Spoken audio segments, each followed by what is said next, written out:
Welcome to Reoccurring Thoughts, where I'm your host, Keidron Koger. This is episode number 11 of the podcast. Today, I'm going to recap what happened last night in the NBA Finals. And first things first, man, everybody's talking about it. Kevin Durant. It looks like, from what I've seen in the video, where his calf, it looked like it popped. And most of the time, that signals a torn Achilles heel. And I'm going to go ahead and say he probably tore his Achilles, unfortunately. He played 12 out of 14 total minutes of the game to start. He had 11 points, basically had them out in front before he got injured. And I hate the way that they handled this situation. I really do. I expected him to play. Don't get me wrong, I did expect him to play. But you could tell it felt like he was rushed out to play. And really, everybody should answer this, including the GM. And Steve Kerr, everybody, the head trainer, everybody should answer as to why they wanted him back so bad. Because why couldn't the Warriors defeat the Raptors without him? Why did they not believe it? Because obviously they could. They couldn't beat him without Kevin Durant. This whole time I've been saying Klay Thompson is the cog and the key to this. No, he's not.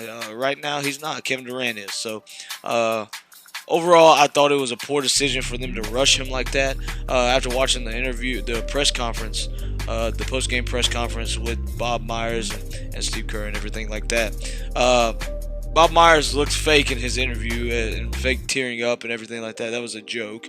I hated seeing that. He's more worried about the money he's bringing in, it felt like to me. Steve Kerr, his answer, of course, was I refer those questions to the GM. And obviously, Bob Myers needs to answer those questions. Why did you rush the guy back? I mean, you're messing with his money at that point. Kevin Durant might lose some money because he tore his Achilles. I've got to be honest, right? Of course, he's going to be a sought after free agent. Of course. But he won't have as many. In my mind, with a torn Achilles, that's a hard injury to come back from. In my mind, you won't have as many suitors. You won't have as much offered to you as you would have if you were healthy. Kevin Durant obviously is a top-notch player in the game, but after that kind of injury, you never know what somebody's going to come back like. So he's messing with his money, and I hate that for Kevin Durant. I really do. I wish they would have just let him sat. And if they lost the series, they lost the series. But I also listened to First Things First with Nick Wright and everything, and my good friend showed me a video. The cast First Things First basically said everything that I agreed with, is that he was really in a lose-lose situation, because at this point in the series, they're down 3-1. If you play or if you don't play, you're looked at as, if you don't play and they lose, you're questioned about if you were really hurt, right? And if you do play and they win, then you're looked at as, or if you don't play and then they win a championship, you're looked at as, why'd you even go there? They didn't need you. So you're basically looked at as a lose-lose if you don't play, right? So that's why he felt the need to play. He also felt like he was healthy enough to play, so I don't knock him for that, but I do blame the Warriors organization for feeling like they needed to rush Kevin Durant to play. First of all, you went to a championship and you won one without him. What do you need him for? Is my question. So I don't understand what happened last night. It was a debacle. It was poorly handled by the Warriors. GM Bob Myers has a lot of questions he needs to answer. Maybe the trainer does, but first of all, I've been talking back and forth with my good buddy, and he was saying that most of the time his ice is on his foot, on his heel, rather than on his calf. And if that's true, then they knew that this was coming at some point, or at least if they rush it. Obviously, an Achilles is really delicate. It's very delicate. It's really the only thing that holds your foot up, right? It's the muscle that keeps your foot up. So if you don't have an Achilles, your foot's gonna hang. And supposedly it's a very painful injury. I've never been through it before. I've only had a torn meniscus, but an Achilles is something you can barely walk on. It's so painful. But you could see it pop in the video. You could see his calf pop, and I knew right then that probably was an Achilles. So supposedly he went for an MRI this morning. I don't remember the outcome of it. I can look it up really fast, but yeah, that was just poorly handled by the Warriors, and I hated to see that from Kevin Durant. He's a great player. Like I said, number 2 player in my book on the face of the earth. Basketball player on the face of the earth. But I don't understand why they rushed him back so fast. It was just bad. It was just really bad on the Warriors to do that to him. But I believe he went for an MRI this morning. And yeah, he did go for an MRI this morning. But it will confirm, or at least they believe last night that it confirmed that he had a torn right Achilles tendon. And yeah, that's just horrible. And I hate that for him. Because like I said, it messes with his money. So at the end of the day, when somebody messes with your money, you ain't going to like it. So overall, that was just poorly handled. Like I said, he had 11 points in 12 minutes. And first of all, if you're coming back from injury, why would you play the first 12 out of 14 minutes? Come on, that's just bad on the coach's part. You got to work him back in. So I just don't like the whole situation in general, and it's just bad. Um, like I said, Game 5 was last night. Of course, and with that debacle happened, and then the game. Getting to the game, the Warriors ended up winning 106 to 105 in a nail biter. That was a good game at the end.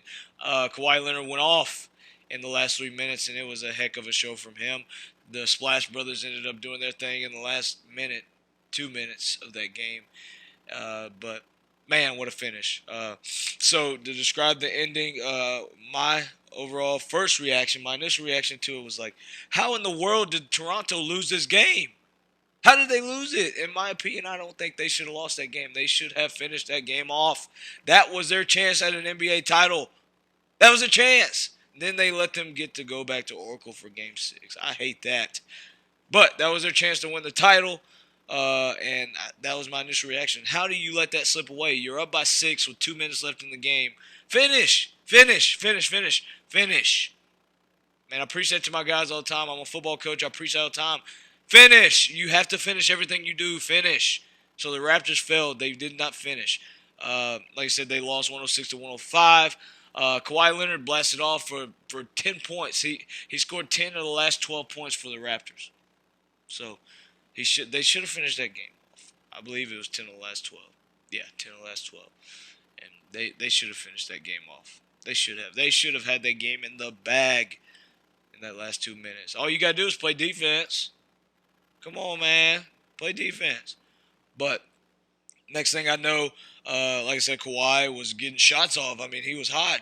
He only had, I believe, out of his total of, let me check his stats real quick. Overall, that I was so hurt when they lost that game. It was a fun game to watch, don't get me wrong, but I'd just rather have closed it out last night with the Raptors winning the game. But of his let's see, 26 points, I believe, what was it? 13 of them came in the last 5 minutes of the game. So he went on a 10-0 run by himself, right? And they didn't close it off. So overall, stat-wise, Kawhi Leonard finished with 26. Siakam finished with 12. Marc Gasol finished with 17. And Kyle Lowry finished with 18. Danny Green finished with 4. Off the bench, Ibaka had 15. Van Vliet had 11. Norman Powell had 2, which was a nice dunk.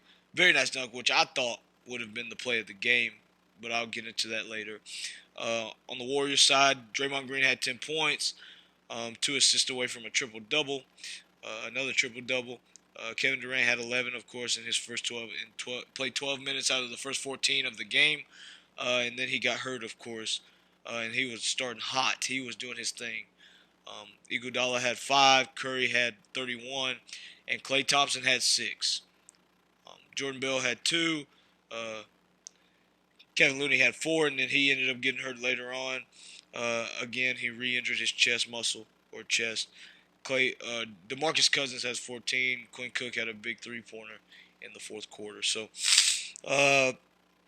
everybody else didn't score anything in the game, or didn't play. But overall, looking at the stats, if you go back and look at the stats, the Warriors shot 46% from the field compared to the Raptors 44%. and Raptors shot 25% from three versus the Warriors 47.6% from three. When you're shooting from three that hot, I don't care who you play, you are going to win the game because three is worth more than two, right? That is some good shooting, right? So they went 20 for 42 from three versus the Warriors or the Raptors. 8 for 32 from three. Man, they were on fire from behind the arc. They were really on fire from behind the arc. Klay Thompson was 7 for 13 from behind the arc, and Steph Curry was 5 for 14 from behind the arc. Overall, a good shooting night for the Warriors. Um, they look good from behind the arc. So, uh, yeah, the go into my that was I told you about my initial reaction. That was the stats. There, Steph Curry probably was the player. No, yes, he was the player of the game. Ended up playing 41 minutes. In my opinion, player of the game. He was the player of the game, in my opinion. He ended up playing 41 minutes, and Klay Thompson played 42. But yes, he was the player of the game for me. One thing that I thought was going to go wrong for the Warriors in that game, later in that game, because I have been describing the ending, later in that game, DeMarcus Cousins had a he had a moving screen, an illegal offensive moving screen, and I thought that was it. I thought the game was over. I thought that was it. Then he had a basket interference, which I thought was a clean putback, but obviously the rule says it cannot be within the cylinder. They thought it was within the cylinder, so yeah, that happened, and I thought that was a clean putback, and I was like, DeMarcus Cousins is ruining their chances.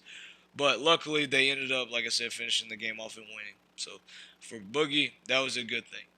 Uh, and Boogie didn't play bad. He did not play bad at all. 14.6 boards, uh, and shot 6 for 8 from the field. So hit a 3-pointer, and he didn't play bad. 20 minutes playing. So good game from him. But I did think that game was going to be lost because of him. But we all know it turned out different. For the Raptors, Kawhi Leonard, like I said, went off in the last 5 minutes of the game, 5 to 3 minutes in the game, and then out of nowhere he just went cold. First of all, they called a timeout while he was hot. Why would you call a timeout while you've got the momentum and while you're hot? Don't do that. Just let it play out. Right? Just let it play out. You got the momentum. The other guys are cold. You're giving them a chance to reset themselves. Come on, keep going. Why'd you call a timeout? I think that cost them the game overall. But don't call a timeout in that situation. Let your guys play. Just keep playing. You've got the ball. You've got the momentum. Play. Just play. Finish this game off. But fortunately, it didn't happen. The ending to that game was pretty wild. Steph Curry hit a three off balance. He hit the first three to bring it 100. He brought it to 100 to 103. Then Klay Thompson hit a three, brought it to. No, that's not what happened. Forgive me. I'm trying to think back in my memory. Let me go back in my memory. Dang it, I can't think. Yeah, I can. I believe this is how it happened. So Steph Curry hit a three to get them to. No, Draymond Green hit a three to get them to 100, right? And then Steph Curry hit a three to get them to 103. Then Klay Thompson hit the last three-pointer that they had, the last 3 points they had, and they finished the game with 3 straight three-pointers to win the game. Draymond's three was really big because nobody played defense on him. I don't understand why. Put a hand in his face. I didn't think Draymond. It's wide open shot, so he should have made it, of course. But I guess they're thinking he's not their best shooter, so he's not gonna make it. But Draymond drained it. He turned around confident and walked off. So he hit that three. Then Steph Curry hits an off-balance three. Then the dagger, the game. Well, it wasn't the game, but it was the game-winning shot. And Klay Thompson hit it. He pump fake. Kawhi Leonard jumped, fell for it. He's wide open. Bang, he makes it. So that was the ending to the game. Then the Raptors get the ball. Of course, great defense by the Warriors. Great defense. Kawhi Leonard has the ball, primary ball handler. He's got it. So he's coming down the floor. He's at the top of the arc. He's got the ball one-on-one with Klay Thompson, the Warriors' best perimeter defender. He goes right. Klay Thompson allows him a little bit inside. Then Iguodala collapses on him. So now he's double teamed. Dishes out to Van Vliet. Van Vliet moves around a little bit, passes it to the corner of Lowry, and Lowry misses it. Supposedly it was tipped, by Draymond Green and went off his two fingers as he went up. And it was blocked, so it hit the back of the backboard. But a lot of people were clowning Lowry on social media for that. And Lowry's a great player, man. I don't see what the big deal is about Lowry. He's not bad at all. He's not trash. I like Lowry. If it wasn't honestly, if Lowry was not in this series, I don't think the Raptors, although they've got all kinds of talent, I don't think Lowry or I don't think they would have been able to play as well as they have been without Lowry. Lowry has been the play guy. He has been the initiator. He has been that guy that they have needed for big shots. Right? As good as Kawhi Leonard's been, he can't play as well without his key point guard. So overall, good game last night. Game 6 is Thursday um, at in Oracle in the it's in Oracle. Um, Sorry, I'm looking at the news. It was in Oracle. Uh, Probably final game at Oracle Arena. Whether it ends in a win or a loss for the Warriors, we don't know. We'll see. Game 6 Thursday, June 13th at 8 o'clock Central Standard, 9 o'clock Eastern time. So supposedly Nick Nurse talking about that timeout that I gave you, uh, that I had problems with was supposedly that timeout was to give the Raptors rest. Well, that doesn't make any sense to me because you've got the momentum. How are you tired in the last 2 minutes of the game? I don't know. I guess I get it. I get it. But it was a bad timeout in my opinion, and that was wild. But yes, that's your NBA Finals. That was a recap of the NBA Finals. Some other NBA news: Tony Parker, the great Spurs point guard, retired yesterday. Congratulations to Tony for a great career, and we're gonna miss you.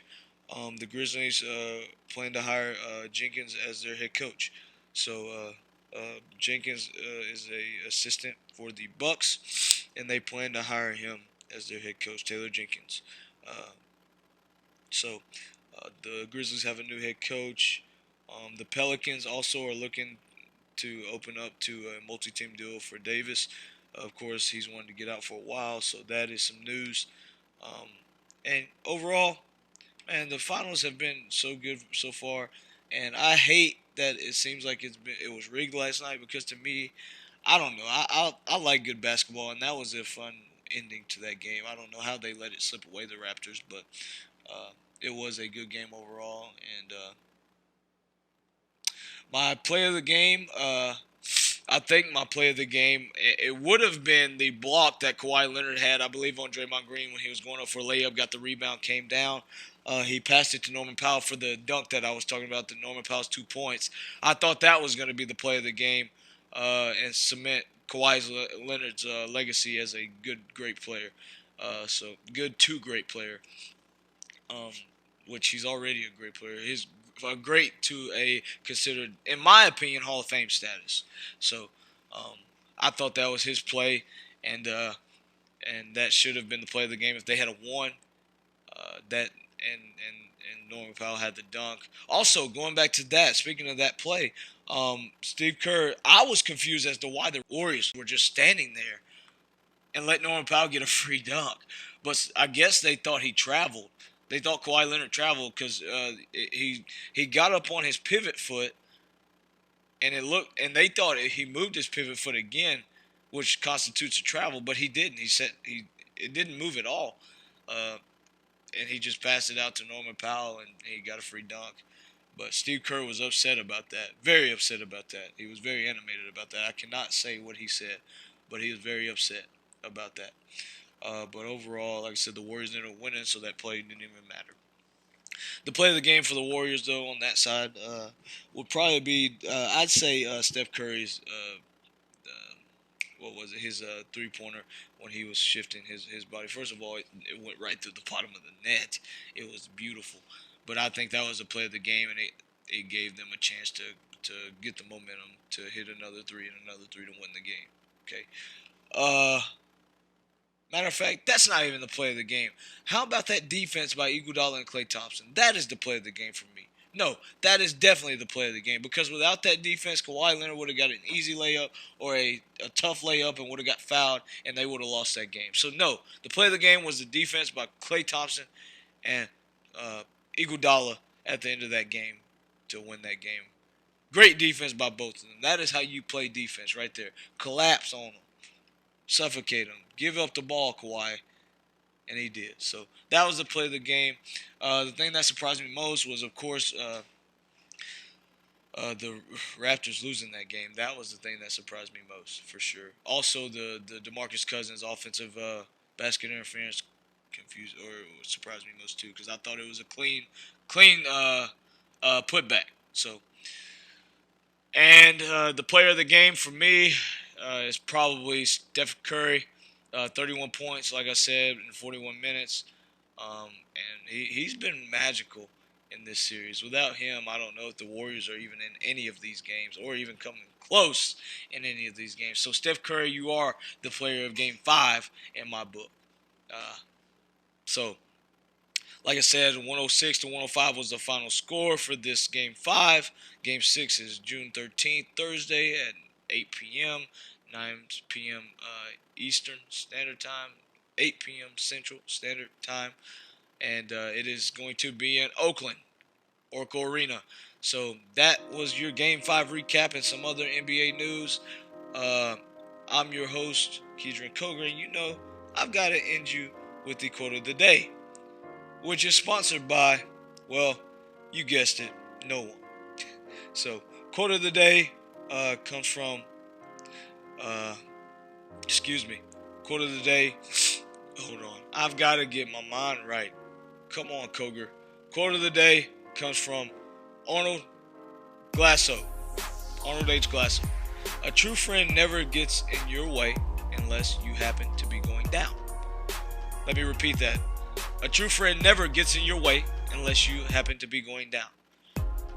Arnold H. Glasso. And that is true. A true friend will never let you fall. A true friend will always be there to catch you. A true friend will always be there to pick you up when you're down. That's very true. People, be mindful of who your friends are. If your friend loves you, then love yourself. Love yourself. Love yourself. You got some good people around you, you'll be good. Make sure you know who's around you. If that friend ain't gonna catch you when you fall, then you don't need them. So, this was your podcast recapping Game 5 of the NBA Finals 2019. I hope you enjoyed it. This was episode 11. Look out for episode 12 coming soon. It'll probably be a Game 6 recap. I'll have to dive more into my SEC preview series after the finals is over. But this was your podcast, Recurring Thoughts, episode 11. Look out for episode 12. Like I said, I don't know what episode is what it's gonna be about right now, but it may be about Game 6. It may be about something else. I don't know. But look out for it. I appreciate you listening in. I'm your host, Keedron Coger. My voice just cracked, but I'm your host, Keedron Coger. This has been the podcast of Recurring Thoughts, episode 11. Y'all have a great rest of your day. Peace.